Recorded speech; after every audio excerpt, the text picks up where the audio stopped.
this is about, yes, it's about simulation, but it's not really an education talk. It's more about using simulation to detect what we call latent hazards. And you'll understand why we did that in a minute. So who are we? So we're at the Royal Free in London. We do a lot of complex vascular surgery, liver and kidney transplants, obstetrics, and general surgery. We're a very bleeding heavy hospital. We have a big cohort of hemophiliacs, lots of complex hematological patients with liver transplants. As you can imagine, there's a lot of blood loss in the unit, and vascular surgery as well. So we're supposed to be good at bleeding. That's who we think we are anyway. So why? We've had quite a few serious incidents regarding blood loss and major hemorrhage, which were what we considered to be preventable deaths. So there was a big efficiency drive as well to reduce blood product wastage, and a QI target to reduce the time to transfusion. And in the meantime, we decided that what we're going to do is try and identify any latent hazards and what we call failure modes along the major hemorrhage pathway. So it was looking at human error versus system failure. We had, in 2017, our major hemorrhage protocol was updated. It was a year-long process for the policy to be rewritten and the protocol to be updated. And the outcome of the update was this. And as you can see, it's not the easiest protocol to follow. It's very, very busy, but this is the actual official adult massive hemorrhage protocol at the Royal Free site. So what do we do? So we ran 5 high-fidelity simulations across the hospital in high-risk areas. The term that I guess was used earlier on is called guerrilla simulations, so no prior information about the exercise, and they were told to treat the simulation as a real emergency. The teams involved were clinical teams in their normal work environment, the PART teams, so our medical emergency response teams, ICU outreach. The blood transfusion labs, however, were informed that we were going to be running this simulation because we wanted to test some of their pathways as well. Switchboard were not informed, and porters were not informed.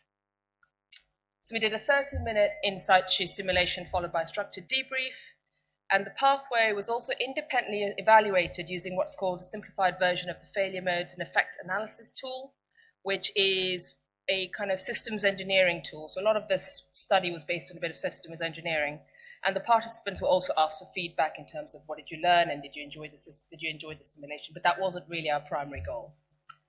So what's a failure modes and effects analysis? It's a systematic proactive method of evaluating a process or a protocol. It allows us to evaluate and prioritize safety interventions, and you have a comprehensive view and assess all the key steps in the process. So for each step, you identify every possible error, so the failure mode, and based on this, we constructed a proforma which guided us in monitoring and assessing the simulation. So if you look on this side, on the right-hand side, that's the IHI. If you go to IHI tools and you look for failure modes and effect analysis, you'll get this. Very, very complex, thorough, but very, very complex and very difficult to do. So we adapted it to what you see on the left-hand side. So you declare the massive hemorrhage, whether they were delayed, whether they would fail. And each step in the massive hemorrhage protocol was then looked at to what could fail and why it failed, and then we put some comments and causes into it. So I'm just going to show you one of the interactive videos that we did. So this is a major hemorrhage in theatre for an obstetric patient. As you can see, it's very high fidelity. We're in theatre. All the teams didn't know that this was going to happen. We just called it at the time because the theatre was empty. We've got anesthetic SPR, ODP, an obstetric reg, the full theatre team are there, and some of them we videoed, not all of them, but we videoed some of them to see where things were failing.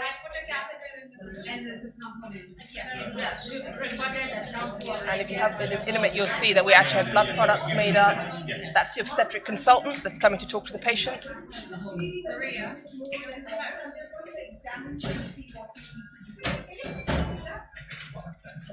So they're quite, they've got caught up in the realism of this. They're not kind of, ignoring the patient. The obstetric consultant is talking to the patient.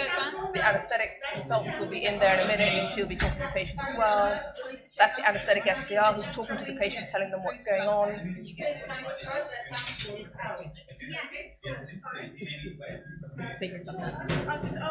And so for each of these scenarios, there's about 2 or 3 faculty. One of whom will be running the scenario. The other person will be looking at, changing the scenario depending on what they're doing. But the third faculty member is actually looking at things that go wrong. So going through that pathway that you saw and ticking off things that are not being done, or things that are being done, or delays in things that are being done. Okay. Move on.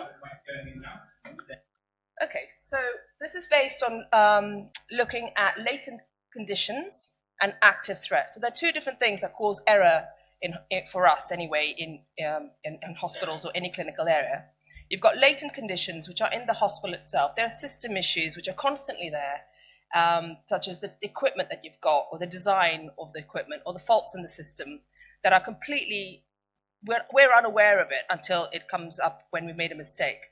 Active threats, on the other hand, are things like not having enough training, you've missed a WHO check, you've had miscommunication in the theatre, people are having difficulty communicating with each other, or evidence is missed. So we're looking at both of these, but we were particularly looking at the latent conditions. And what you're trying to do then is, by picking up the latent conditions, you try and actively manage the threats to your system. So if you successfully manage your threat, you're hopefully making things safer and you're mitigating error. So the latent risks we found, this was when we started a year ago, were very, very simple things. So switchboard communication problems. For example, when the teams activated the Major Hemorrhage Protocol, they would call switchboard and say, "I'd like to activate the Major Hemorrhage Protocol." They assumed that blood bank had been phoned. That wasn't the case. Blood bank weren't aware that a major hemorrhage was activated, because the person calling had to call blood bank as well. So the person calling, so the protocol didn't address that the communication between switchboard and blood bank wasn't happening. Location of blood fridges in the hospital. Again, as I said, we have a lot of bleeding in our hospital. We've got multiple remote access blood fridges.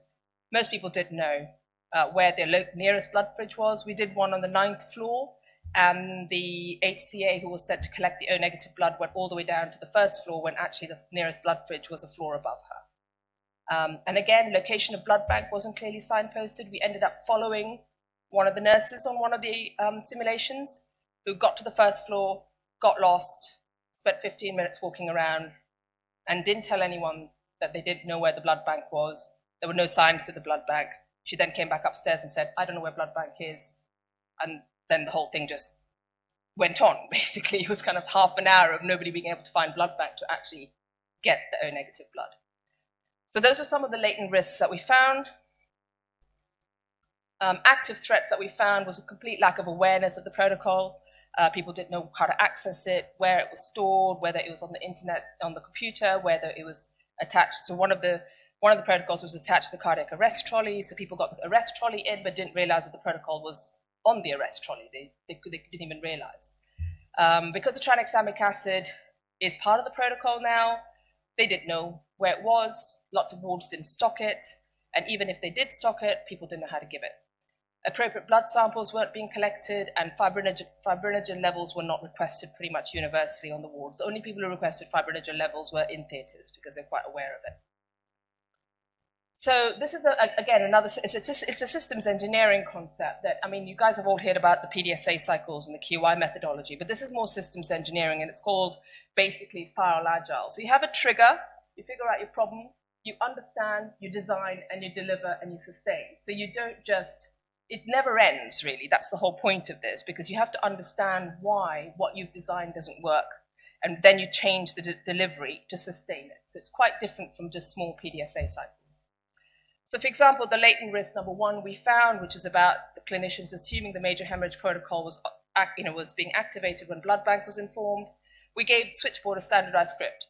So if you called up, switchboard would now say to you, "You need to call blood bank and tell blood bank where you are and your patient's details." So, within sort of a few months, that problem went, like the audit showed, there was 100% improvement. So we don't have that as a problem anymore, okay? So it's about picking each different risk and addressing it rather than just ignoring a risk when you find it. So these are all the other risks that we found, and what we've managed to, so far, we've managed to address. So communication with the lab, so the prompt by switchboard, sending blood samples and requesting on Cerner. So we've started getting electronic patient records. We're using Cerner. So now there's a prompt on Cerner. So if If you put in massive hemorrhage, it prompts you to order all the right correct blood tests. It prompts you to order the fibrinogen. We now have improved signposting to the lab. And also, again, because we're doing this on the wards, we are increasing education, but in terms of picking up some of the risks. But this was only till May last year, so there's been a few more simulations, and we picked up a few more things that we're now currently working on. So the next cycle is a redesign of the Massive Haemorrhage Protocol. As you saw from the initial slide, it's very complex. Everybody who uses it finds it very, very difficult. We are now prototyping a massive hemorrhage box that will go onto every ward. And basically, it'll contain a very simplified protocol. It'll have action cards on lanyards, so the team leader has an action card telling them what to do. The cannulation person has what to do. The runner has an exact kind of go to your blood fridge, which is here, and pick up this. So very, very clear-cut instructions for each team member. Pre-filled request forms, the blood bottles are in there. More importantly for us as well, tranexamic acid is in there because it's very difficult on the wards.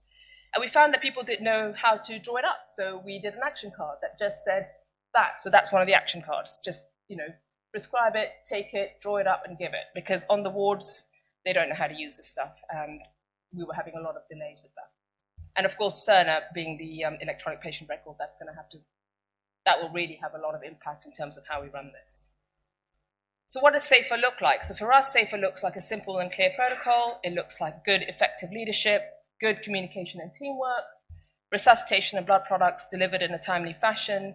We waste as little as possible of blood product, and we assess the hazards and emergent behaviors and correct for these. And this is a continuous process, which is auditable and effective. So that's kind of where we're at. The major hemorrhage box is kind of the next stage of where we're at. Thank you.